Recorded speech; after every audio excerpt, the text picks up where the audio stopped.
भारत के इतिहास में यह पहली बार हो रहा है कि किसी न्यायालय का कोई जज किसी केस पर सुनवाई करने से इस वजह से परहेज करता है, किसी केस पर सुनवाई इस वजह से नहीं करना चाहता कि सत्ता दल का एक विधायक उसके पास फोन किया है उस मैटर को सेटलमेंट करने के लिए। यानी आप समझ सकते हैं कि किसी मैटर को मैनेज करने के लिए जब किसी विधायक के ऊपर कोई बड़ा आरोप होता है तो वो उच्च न्यायालय के न्यायाधीश को भी सेटलमेंट करने की ताकत रखता है। ऐसा पहला केस है। लेकिन जब सत्ता दल का एक विधायक न्यायाधीश महोदय को फोन कर ही देता है तो न्यायाधीश महोदय की तारीफ की जानी चाहिए कि वो अपने ऑर्डर शीट में लिख देते हैं। ऑर्डर शीट में ये लिख देते हैं कि हम इस केस पर इस वजह से सुनवाई करने में सक्षम नहीं हैं कि जिसके खिलाफ ये केस है वो इस केस पर डिस्कशन करना चाहता है, उसका मेरे पास फोन आया है, उसने इस मैटर को सेटलमेंट करना चाहता है, इस वजह से इस केस को हम मुख्य न्यायाधीश के खंडपीठ पर भेज रहे हैं ताकि इस पर उचित न्याय हो सके।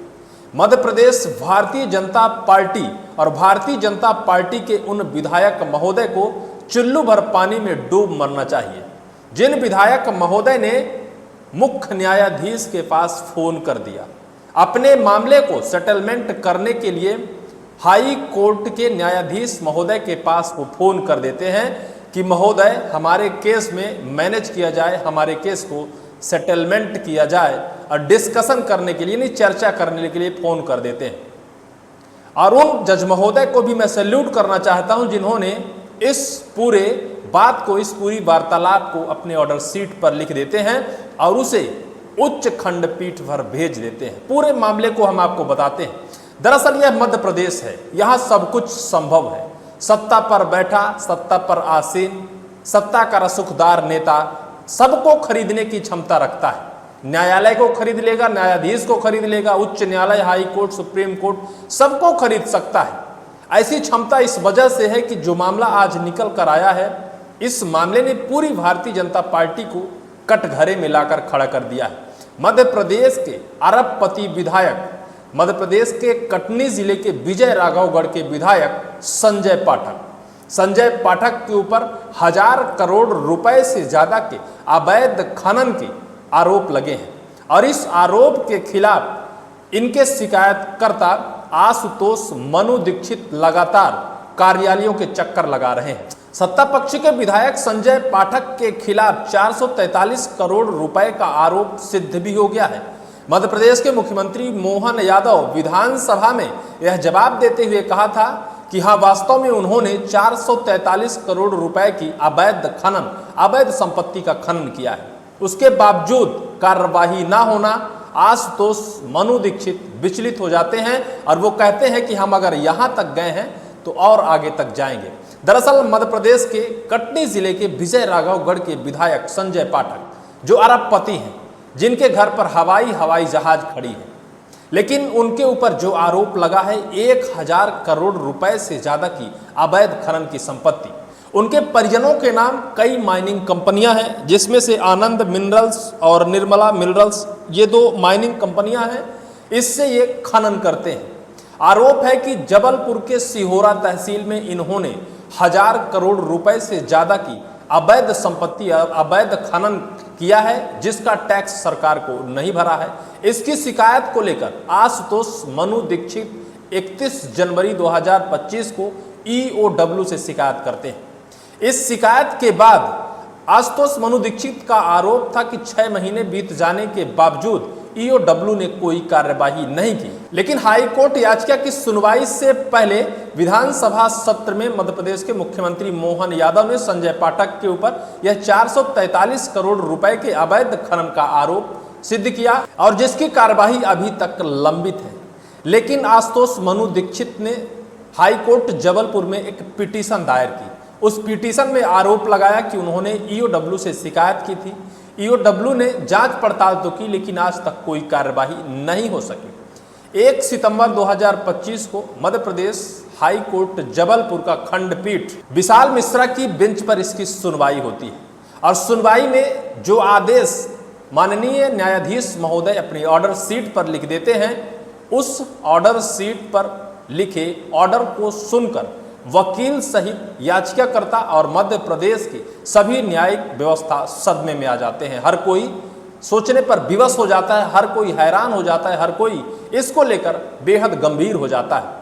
मध्य प्रदेश नहीं, पूरे देश के इतिहास में ऐसा पहली बार हुआ है कि सत्ता पक्ष का कोई विधायक ऐसी गुस्ताखी की है, और इस गुस्ताखी की सजा क्या होगी आगे उसके बारे में भी हम डिस्कशन करेंगे। आपकी मोबाइल स्क्रीन पर हाई कोर्ट जबलपुर का एक ऑर्डर शीट चल रही है, जिस पर माननीय न्यायाधीश विशाल मिश्रा लिखते हैं, श्री संजय पाठक ने इस मामले पर चर्चा करने के लिए मुझे बुलाने का प्रयास किया, इसलिए मैं इस रिट याचिका पर विचार करने के लिए इच्छुक नहीं हूं। विशाल शर्मा न्यायाधीश की खंडपीठ ये लिखते हैं, ऑर्डर कर देते हैं। 1 सितंबर को ऑर्डर होना था, इस रिट पर सुनवाई होनी थी, सुनवाई में उन्होंने ये ऑर्डर कर दिया। आगे इन्होंने लिखा कि इस मामले को माननीय मुख्य न्यायाधीश के समक्ष रखा जाए ताकि मामले को उचित पीठ के समक्ष विचारार्थ सूचीबद्ध किया जा सके। मुख्य न्यायाधीश के समक्ष, मुख्य न्यायाधीश के बेंच पर इसे रखा जाए ताकि इस पर उचित क्रमबद्ध तरीके से न्याय हो सके।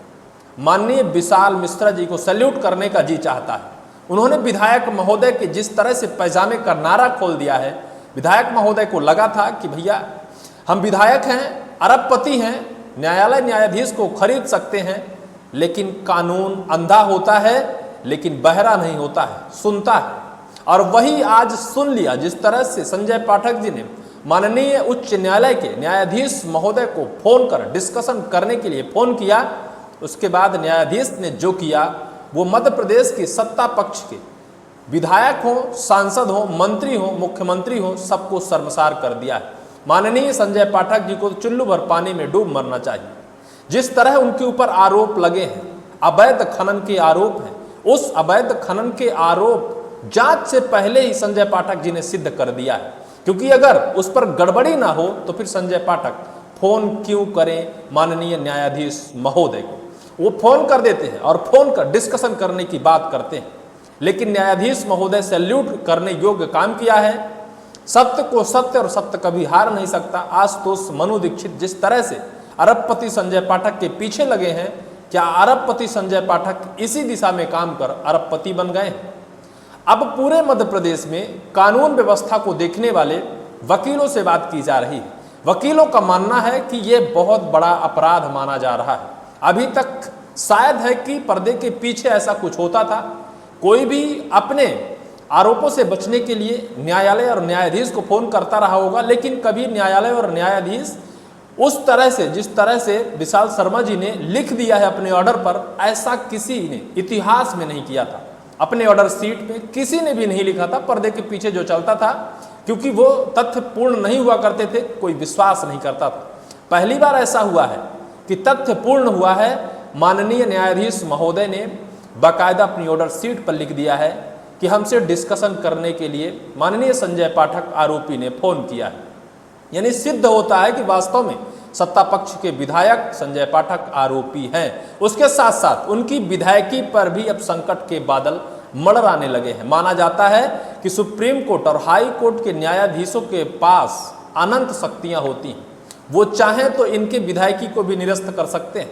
जिस तरह से इन्होंने अपने दायरे से हटकर माननीय उच्च न्यायालय को गुमराह करने का प्रयास किया, माननीय उच्च न्यायालय के न्यायाधीश को एडजस्ट करने के लिए, डिस्कशन करने के लिए प्रयास किया, उनके न्यायिक व्यवस्था पर जिस तरह से इन्होंने अपना सत्ता का रसूख चलाया, निश्चित तौर पर इनकी विधायकी जा सकती है। लेकिन देखना दिलचस्प होगा कि आने वाले वक्त पर बीजेपी इनके ऊपर क्या कदम उठाती है, क्योंकि बीजेपी को इन्होंने शर्मसार कर दिया है।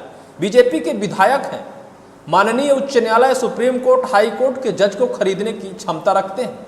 जज को एडजस्ट करने, डिस्कशन करने के लिए फ़ोन कर देते हैं कि भैया मेरा केस चल रहा है, उस पर सोच समझ कर डिस्कस करना, सोच समझ कर उस पर ऑर्डर करना, मेरे को बचा लेना। फिर इसके बाद जो होता है ये तो सबने आपने सुन ही लिया। अब देखना ये होगा कि संजय पाठक के ऊपर किस तरह से माननीय हाई कोर्ट की तरफ से गाज गिरती है। क्या उनकी विधायकी जा सकती है, उनके ऊपर FIR हो सकता है, और क्या क्या होगा आने वाले वक्त पर देखना होगा। लेकिन निश्चित तौर पर इन्होंने पूरी न्यायिक व्यवस्था को एक कटघरे में लाकर खड़ा कर दिया है। क्या न्याय इसी तरह से किया जाना चाहिए? कमेंट सेक्शन पर कमेंट कर जरूर कहिएगा। फिलहाल इस वीडियो में सिर्फ इतना ही।